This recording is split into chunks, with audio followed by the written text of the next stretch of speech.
It seems like every time me and you try to make a video, we have a bunch of this. It's because our animals want to be a part of it. She's not tall enough. Anyway, how is everybody? I hope you're doing well. Notice I have the wife with me today.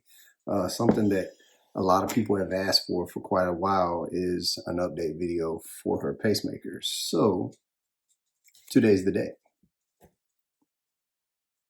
And I've already told him I don't know where to start. Right. I think the last video was, I think you said 7 days after the pacemaker. Okay, well, I can say if you're going to get a pacemaker, be prepared for a lot of changes and a lot of adjustments and a lot of doctor's appointments. Especially when your doctors don't listen to you. And especially during the first little bit. Yeah, well, during the first little bit, they're just trying to find your settings, you know, and what's going to make you feel the best. For my particular problem, which is a ablated sinus node that happened during my ablation, I have tachybrady. Well, I still have it. It's just, that's what my pacemaker's for. It keeps me at 70. It's done a really good job. I ain't failed once at keeping me at 70. In a whole year and a half, we've stayed at 70. I just watched the video that I made afterwards. After I got my pacemaker, we watched it earlier, and the only thing I can say, like, that was a continual thing for a whole year was that feeling that I mentioned that was down at my breastbone that felt, I described it on that video as if someone was like checking your reflexes. I don't know where the camera's at, so. Okay. Like someone's checking your reflexes. That sensation, I got better at describing it because it got more consistent. The way I would describe it is someone's taking a rubber band, and you know how they would like put it on you and then pull it back and let it go? That popping. If you could put that in your very bottom heart, that sensation, and it would make me jump because I'd never know when it was going to happen. It was happening 3 or more times a day for, what is this month? October? 17 months. Since the pacemaker, yeah. Since the pacemaker. You know, I mentioned it in that video that was only a week out from my pacemaker. And I went to my doctor all the time trying to get answers for what this was. I was told a million times it was not my pacemaker. It was not my pacemaker. It was not my pacemaker. They even sent me to a neurologist because they thought, I guess, it was in my head. It's absolutely absurd. And it was a terrifying feeling. So basically, I'm making this video so people don't advocate. I never can say that word, for yourself. Because, yes, absolutely. Anyway, I'm just going to make a really long story short. In September of this year, now keep in mind, I got my pacemaker in May of 2019. I went all the way through until September of this year before I got the nerve to change doctors. I wanted to stick with my doctor because I like my doctor. I like his personality. I liked his bedside manner. And he seemed really knowledgeable, and I do still think he's a smart man. But he wasn't listening to me. He just kept putting off that sensation that I was feeling. So it was suggested to me to try another doctor, and I did. And within 10 minutes of that appointment, actually the pacer tech who was doing my accessing my pacemaker that they do every time you go to the heart doctor, as soon as she did it, I jumped. And she looked at me and she said, "You're pacing in your diaphragm." I was like, "What?" I'd never heard that before. Hadn't been in there 30 seconds. Yeah, and keep in mind, I haven't been checked almost on a monthly basis for a year and a half. "You're pacing in your diaphragm." So what are you talking about? She said, "I've seen that reaction a million times. That's what's happening. So, okay, so I explained to her about that popping sensation that I'd been feeling, that I've explained to every pacemaker tech and my doctor that had walked in my room for a year and a half, and went to the ER over it twice because I thought I was going to electrocute it by my pacemaker. She's mentioned something about a phrenic nerve. Don't know anything about a phrenic nerve, so I can't even tell you anything about that. But anyway, so I go back to see the doctor, and I explained to him, and he's like, no, there's no way. I don't remember why he said there was no way that I was pacing in my diaphragm, but he said there's no way, and for some reason. But then he looked at my strips from my Cardia. Was it the Cardia or the Apple Watch? It was one of the two. He looked at my strips, and great tools, by the way. I'd have a PVC, and then I would have this weird thing going on, which was a pace from the bottom lead. But yet it showed that I was pacing 0% in my ventricle. So he thought, well, maybe that is what you're feeling. He said, let's turn it off. Let's turn off your bottom lead. You don't need it. Well, I'd been asking for a year and a half for them to turn off my bottom lead to see if that was the problem, because it was felt down there. It was felt low, and I would never use my bottom lead. The only thing that's damaged is my atrium, my sinus node. And everybody would tell me, no, it's impossible to turn off the bottom lead. Well, this doctor's just like, let's turn it off. So they sent me back over to the tech. She turned off the bottom lead. I've not had a single pop since. We're going on 2 months almost that I haven't felt that. Something that I had felt for over a year and a half. That, to be quite honest, was, I don't know what the word is, but it was affecting the quality of life, because you were constantly waiting. I was constantly full of fear of when it was going to happen, because it felt so scary. So, and then when it would happen, it would send me into the spiral of, oh my gosh, what is it? Right, because we didn't know what it was. Nobody took the time to look into it, to explain it to her. So I was full of anxiety waiting for it to happen, and the anxiety after it happened. I was a wreck for up until September or so, when I had it turned off. So I've been going a couple of months now without it, and it's been like a different world. It's been pretty good. There is one bad thing about it, is the thing that I was mentioning in the last video, is where it can predict my blood pressure drops. That lead has to be on for that part of this pacemaker to function. So when that lead is turned off, like mine is, if I start to feel, if my blood pressure starts to drop, or I start to kind of have any of those vagal symptoms, I start feeling like I'm going to pass out. And I don't have that function of this pacemaker to raise up my blood pressure anymore, or my heart rate, to help me not pass out. Thankfully, I haven't. I have talked. I think you mentioned it's because your heart rate is set. Well, my heart rate is set at 70, so it can't drop. If I did pass out, it would just be my blood pressure. But the last time I passed out, it's because my heart rate was really low.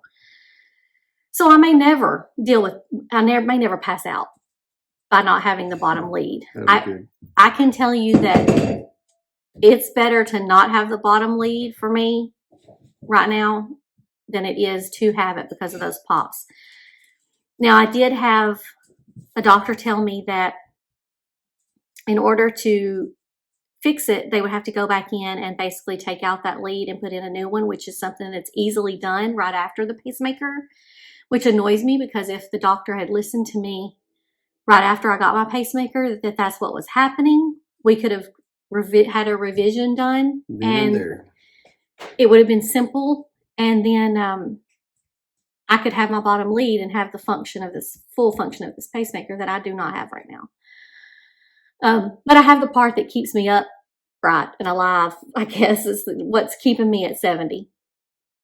So anyway, since the bottom lead's been turned off, I don't even know I have a pacemaker. I don't feel the pacemaker doing anything at all. So I would say life with the pacemaker, once you get the right doctor and the right settings, is good. I mean, it's like normal life. I don't even know I have it. If you're feeling things that you know you shouldn't be feeling and the doctor won't listen to you, find a new doctor and don't wait a year and a half to do it. Very important that you advocate for yourself because they don't know what you're feeling. And I think I said that before. I said that to the doctors when we were going through all of this mess. They don't know what she's feeling. She can best describe what she feels, and it should be up to the doctor to listen and then study, because that's what they get paid to do, and figure out what the problem is, not just brush you off. So if your doctor's brushing you off, I'd say find somebody else. The noise you hear is my chihuahua. Her food bowl's empty, and she's bringing it to Aaron. All the way across the floor. I hear you. Yeah, we'll have to address that here in a second. Wait. Anyway, so I would say, I know that sounds like such an anticlimactic video, but I mean, it's a good thing. If you're getting a pacemaker, well, yeah. But if you're getting a pacemaker, the only thing I can tell you is speak up for yourself, because like he said, only you know what you feel. They don't have it in their chest. They're only going by science and what they think is happening. Yeah. So anyway, I have a doctor's appointment tomorrow on a Saturday with a new cardiologist that I've never seen before, that I just recently met. It's a little second opinion stuff.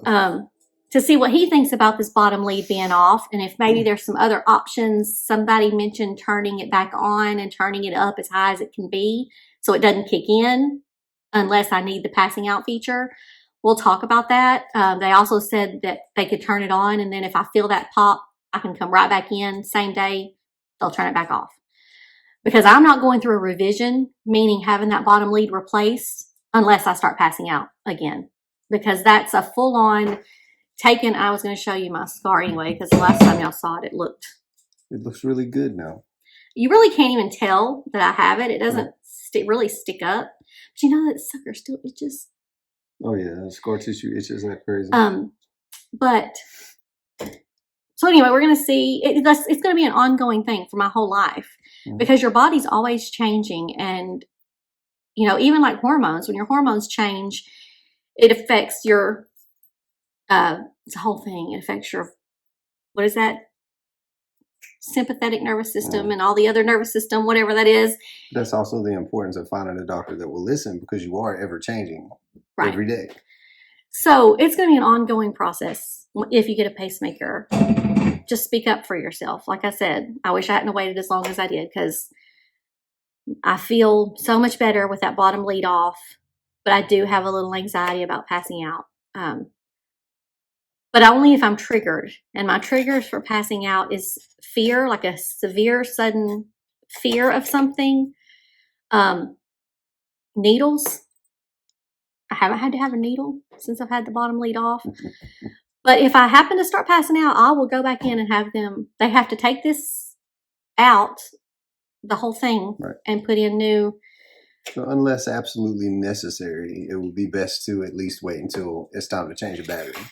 That way they're already in there and can take care of it at that point. So, and I've also heard of people, and y'all may know this if you have a pacemaker, is I've also heard that they can just snip that lead and pull out the wire, you know, leave the actual metal in your heart, pull out the wire, and then stick a new wire and a new lead, a new one in there. So I don't know.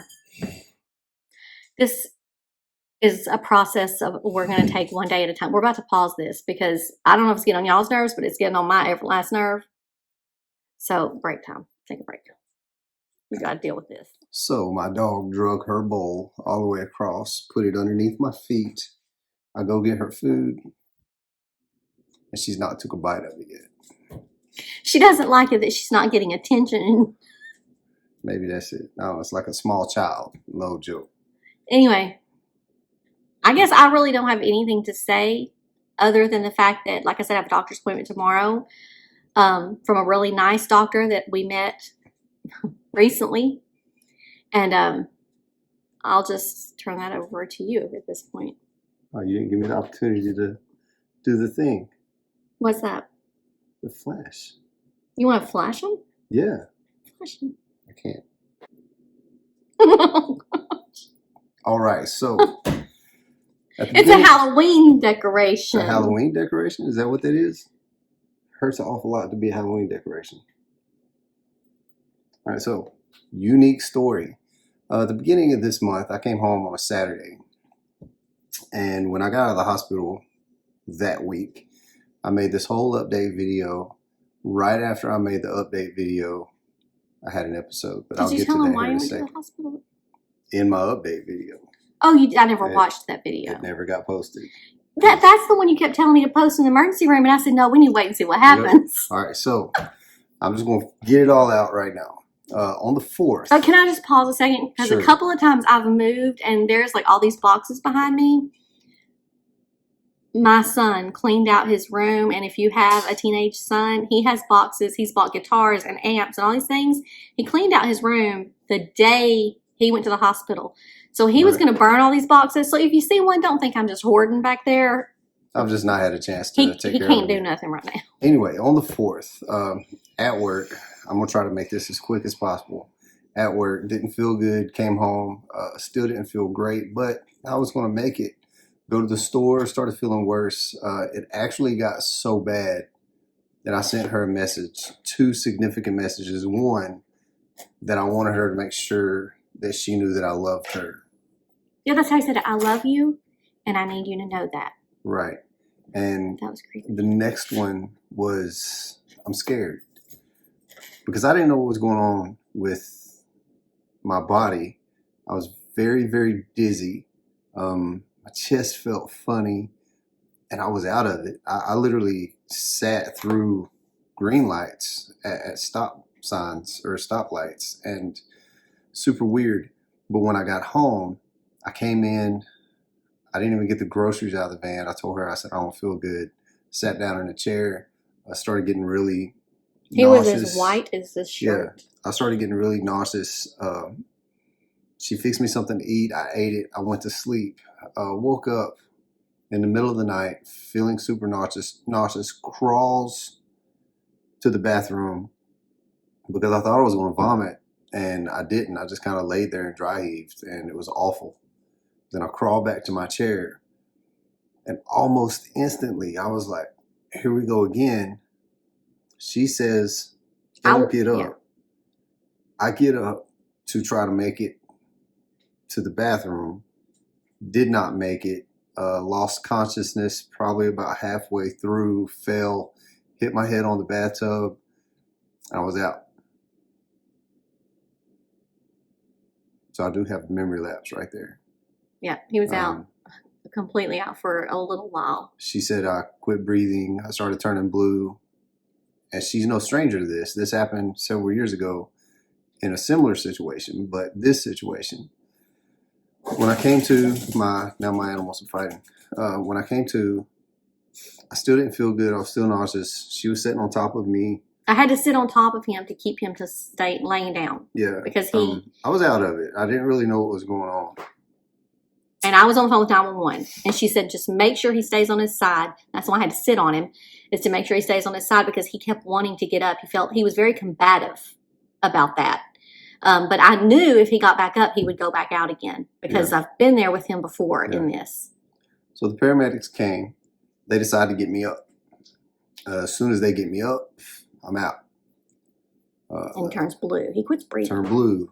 Again, they go and get all of their fancy stuff, bring it in, hook me up. I come to, I'm out. Pass out again. And I can remember being in and out on the way to the hospital in the truck. And when they hooked the heart monitor to him, they said he's an AFib. Yes. He's never been an AFib. Never been an AFib before. But I kept hearing the guy in the truck say that he was on the verge of using the good stuff.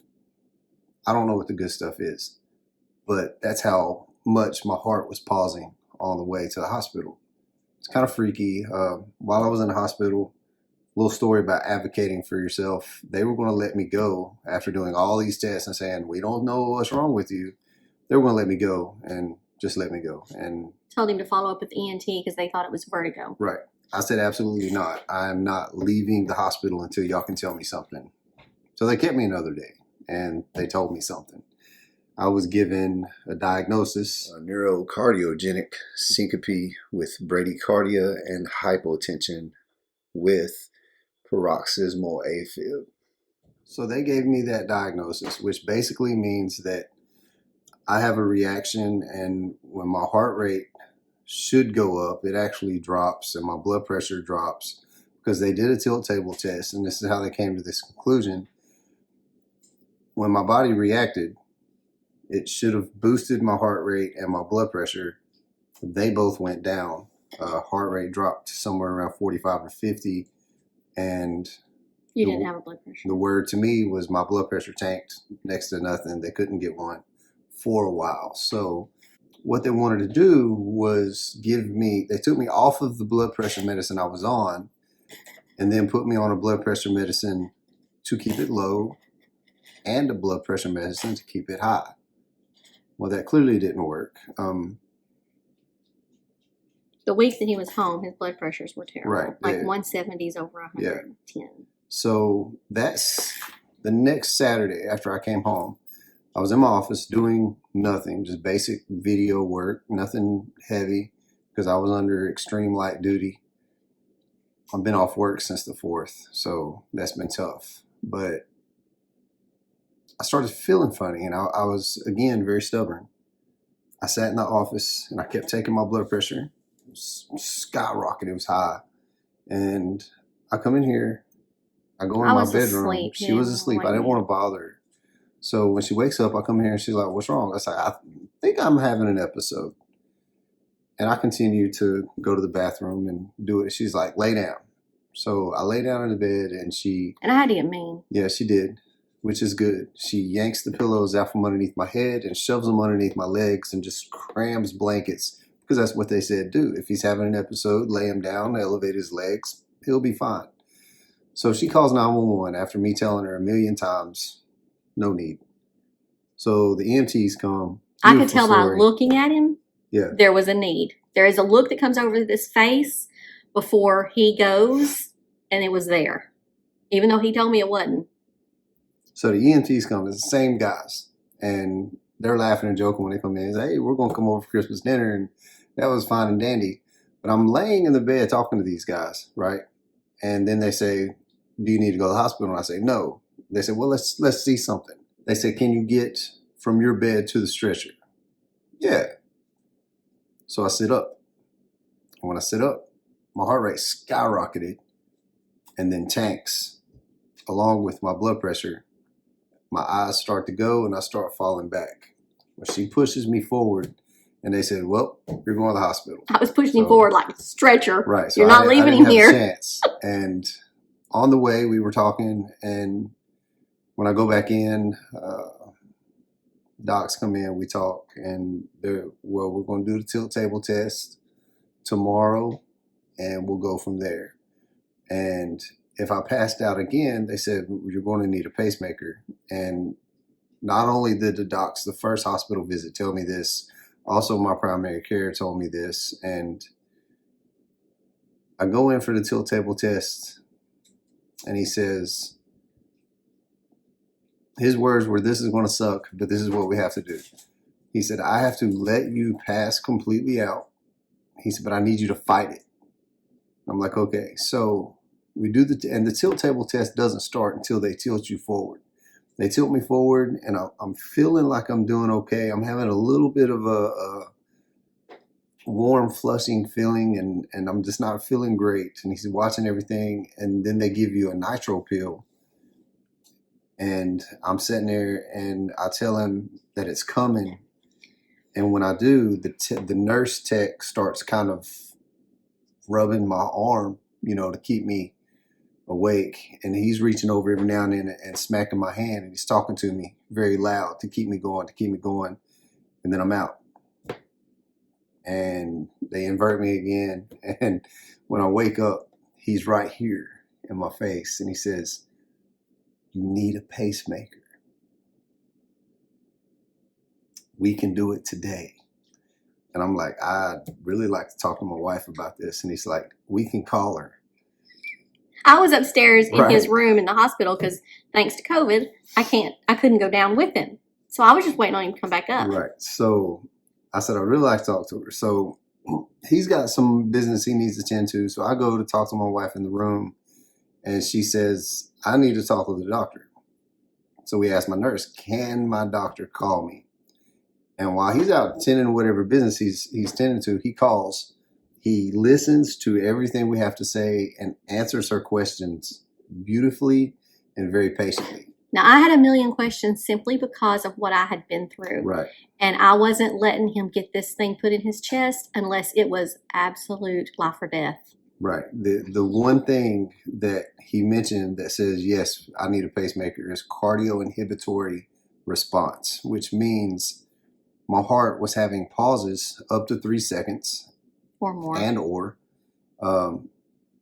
drop into the 40s. And so when I was talking to him, he says that I didn't even ask him about that word. He says he had a cardio inhibitory response. I was like, okay, he'll be down there in a minute. There it is. And I didn't really have time to think at that point, except I was putting my gown on. And before I even had a chance to put my gown on, they were there to get me. And he was already on his way back to the hospital to put the pacemaker in. So it all happened like super fast. the danger is if I wouldn't have got one. This makes the second. Years ago, I had an episode and I passed out and I quit breathing and I spent 24 hours in the hospital not having a clue what was going on. Let me flip that around. I knew exactly what was going on, but I couldn't speak. I couldn't open my eyes. I couldn't do any of that stuff. They let me go home, but no answers. This time, when I had this episode, I evidently was passing out an awful lot. And he says the danger if I didn't get a pacemaker was I could potentially have one of these episodes where I quit breathing, my heart pauses, whatever, and go into cardiac arrest. Now, the reason he went into AFib, they believe, is because his heart's probably paused so long when he was down in the bathroom, and when it came back, when it started back, she said it normally never starts back in a normal rhythm. So he had to have had a pause long enough that would have caused it to come back irregular, which is scary. Right. But I have been feeling bad for months. Dizzy spells, chest pains, things like that. I had my pacemaker put in 10 days ago. Mm-hmm. Feel like a different person. I don't really know any other way to say that except I feel like a different person. I have more color. I'm starting to get circulation and warmth back in my limbs. Dizzy. I've not had any real dizzy spells. I have, but they've been very brief because I have that same pacemaker that she has. That except his bottom lead functions right. My bottom lead functions right, but it will sense that I have an episode coming on, and it boosts that heart rate up, and that blood pressure comes up, and I'm fine. It's so funny. One day, I gotta tell this part, okay? I was laying in the bed, and he was on the toilet. And he yells, "Why is my heart rate 129 beats a minute?"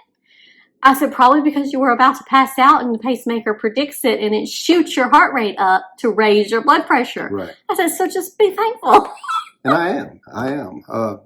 But he'll get episodes like that. Why am I this Right, many beats a minute? right. And I'm like, well. So I went in the other day to see my tech, the follow-up, site check, all that good stuff. Everything's good.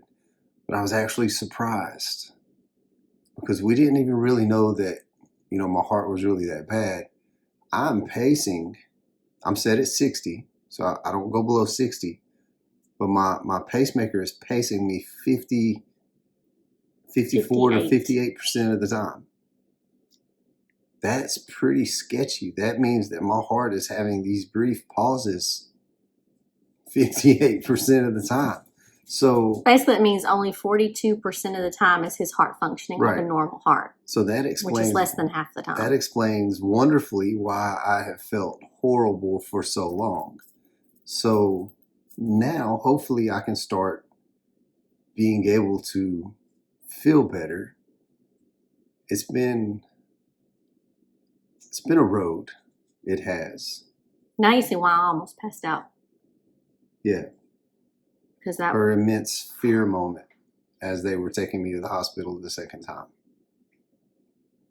But I do feel that all of this is for a purpose, and there are wonderful, wonderful stories to tell through it and to other people. So that's beautiful. So now guess what he calls us? We are beater buddies. We're buddies. We're beater buddies. He came up with that in the hospital. I sure did. She rejected it, but I vetoed her rejection. I don't know. I think his doctor said, that's the doctor I'm going to see, by the way, is his doctor, because he's been great. I love how he listens to him and to me. With all our questions, he answered everything he called me on my cell phone, answered everything, didn't rush me. So I'm going to talk to him tomorrow about my bottom bleed.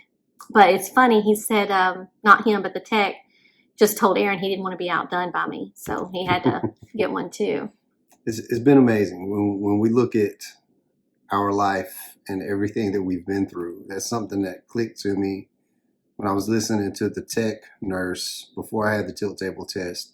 She was going through my history, and she says prior kidney disease, 3 back surgeries, traumatic brain injury, syncope, high blood pressure, heart attack.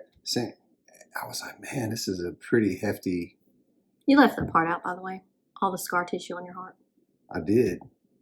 The heart attack, the scar tissue.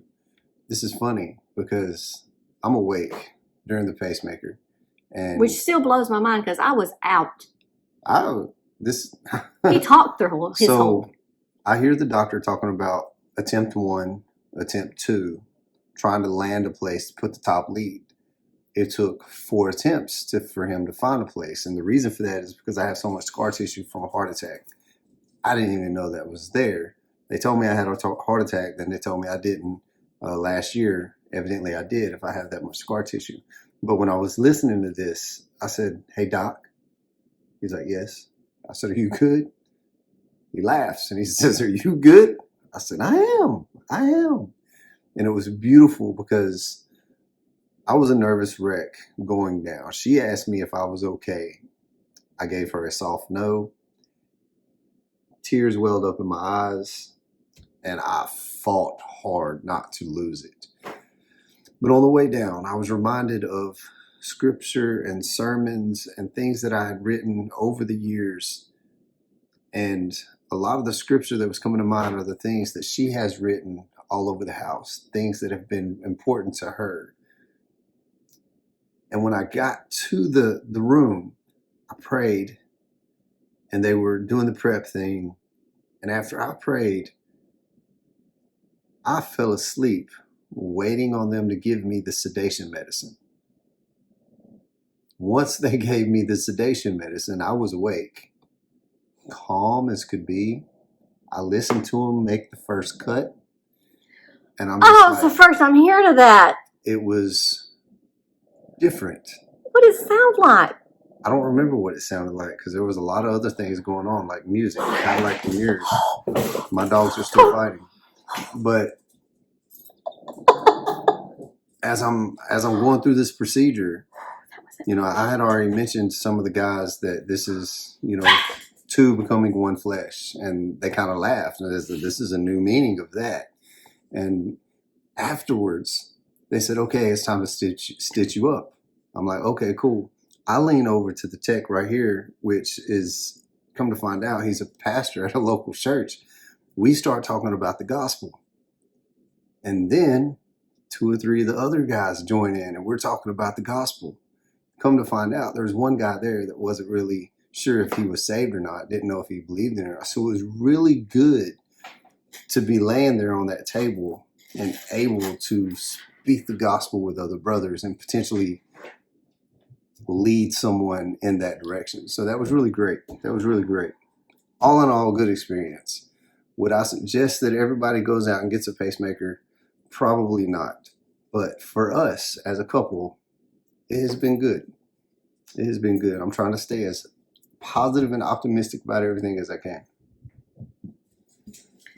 all of this is going on under my feet. Yeah, we've got 2 cats and a dog just acting crazy. They're right wanting now. attention. If they get, it's so funny. Back when he was working, they would be fine all day, just laying around. But as soon as he comes home, they all attack me. Like, oh, well, we have to have all of her attention now because he's here and they know he's going to get it. So they're trying to steal it. And now it's crazy. But back to the heart attack thing, because I asked the cardiologist this. I said, can you have a heart attack and clean arteries? Because they did a cath. They had no blockages in his arteries. They said, yeah, you can. And I did not know that. But apparently our arteries are clean. Yeah, we both have had that checked. But stress can literally cause a heart attack with no blockage in your. So we have we're stress free now. We're starting to eliminate a lot of things in our life. So it's good. You just got to. It's good. First and foremost, we have to worry about us and God. Outside of any of that. So my takeaway, since this was my original update video, but he's still in the show, is I think life with a pacemaker is better than life without if you need it. Because you might literally be without life. And we both actually have the same diagnosis. Mine was caused by an ablation gone wrong. His was caused by scar tissue, but they're both sick sinus syndrome, or another word is sinus node dysfunction. So we have the same diagnosis, okay? We have the same exact pacemaker, the same model. Our monitors are the same, which means that my pacer could actually send to his monitor. That's how exact it all is. And I think it's so weird. We were both 41 when we got him. And I got mine on 520 and he got his on 1020. I'm not into like number things, but when you just add all of those things together, it's so cool. Become one flesh. So now, because I told him, I said, I wonder if, because we believe God ordains everything in his timing, right? So you would think naturally, if it was in the cards for us to both have pacemakers, he would have to go first because I'm the weak one and I would need him to support me through it. But for whatever reason, God chose.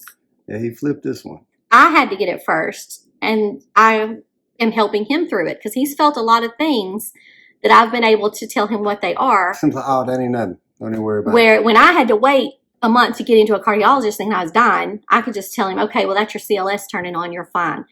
But also, I was also thinking, well, maybe just God saw that I wasn't dealing with this too well, so he decided to give it to you too. Because when I had my tetanus shot, I was scared. We both literally be in the same boat. He got his tetanus shot same day I got my tetanus shot because I was scared to get it, so we got it together. So why not get the pacemaker together? Because now we can just. Why not? We'd be beater buddies. But the thing is if our batteries start running down at the same, because I'm 97% pace, so I'm going to run down faster than he is, but he got his later. If we have to get our batteries at the same time, we're going to have to do this like 2 months apart so one can take care of the other one. It's an interesting thing. It is. It's an interesting story. But hopefully things will start getting back to a sense of normalcy soon. I am aiming at going back to work in a couple of weeks still. Which is amazing because he's actually not supposed to work like that arm until after Christmas. I'm going back on light duty. I'll be on light duty until at least January. But he's got a very understanding super thankful for that. We'll wrap it up. You wrap it up. Let it wrap it up. You wrap it up. All right. So we appreciate it, guys. If y'all would like to have any questions or anything, drop them in the comments below. I can answer all y'all's pacemaker questions. Pacemaker questions. A lot of just general cardiac questions she can ask. They actually asked me if she was a nurse. Yeah. So, because I knew all the answers to the questions. And I really knew them. I'm not just saying, oh, I know it. Like, they were shocked. They're like, and then the other day I went to therapy because y'all know I go to therapy because you deal with all this, you got to go to therapy. And my therapist looked at him and he said, well, was there anything that Dr. Cline couldn't answer talking about me? And Aaron's like, no. No, not really. No. But yeah, it's been a wild ride, and we honestly wouldn't change it because through all of it, it has been a great ministry opportunity to others. It's been a good way to help others, and it has drawn us closer to God. So, and to each other, babe. And to each other. Oh man, I don't think that anybody can be as close as me and you. we have been through some things that have just drawn. When you think about elderly people and, you know, having to wipe each other's butts Oh, and wow. bathe each other and feed each other, and we done been through all of that already. Everything that And bonds people in their yeah, 70s and 80s, we've yeah, done in our we've 40s. done it. We've done it pretty much since the very beginning of our marriage. But it's been amazing. It's been an amazing ride. So We're both sitting here smiling about it. So if you're right. afraid of getting it all done like I was, there could be nobody that was more afraid than I was. I promise y'all. Yeah. And it's good. It's all good. Things work out. I would say my scripture, but I don't want to make it too long, you know. You want to share it? Do you want me to? We'll talk about it next time. Nope. Do not lose heart. For our outer cells are wasting away. Yep. But inwardly, we are being renewed day by day. Mm-hmm.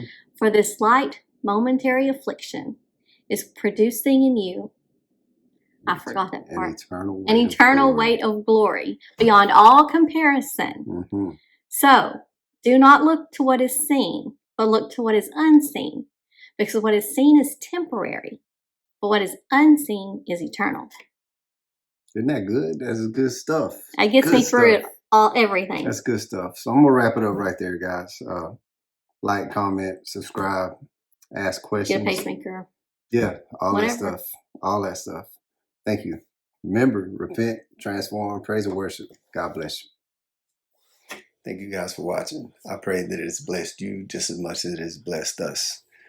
Our goal is to spread the gospel, and we truly believe that our life is our ministry.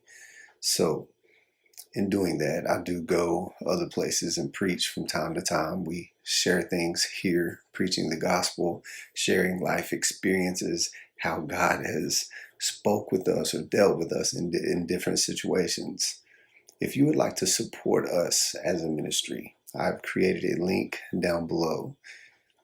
Feel free to donate, leave a message. I'd love to hear from you. I would love your support. Thank you. God bless you.